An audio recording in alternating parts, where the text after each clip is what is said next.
आज हमने खाते, आप सब खाते, हम सब खाते, इतना बड़ा खुशी कहने के बाद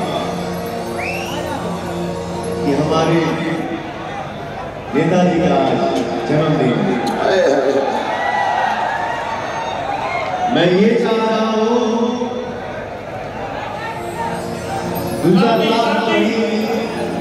कोई इकट्ठा हो जाए, लेकिन यूपी बिहार का जवान अगर 10 खड़ा हो जाए कहीं कहीं, उसका मामला अलग होता है, उसका अंदाज ही अलग होता है। तो हमारे माननीय नेताजी खातिर एक जोरदार ताली हो जाए। हो भैया,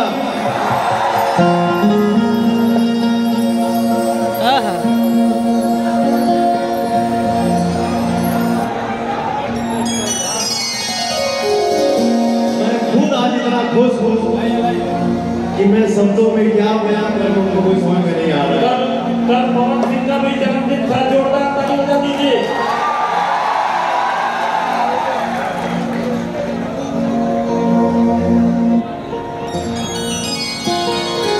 बस यही बोलूंगा कि आज बहुत ही बड़ा खुशी का दिन है।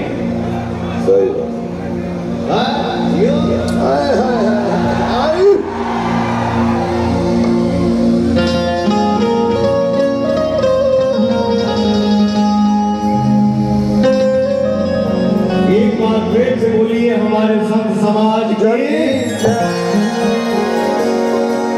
हमारे कुछ माता बहन बैठे बड़ी जा, आप सबको बैठ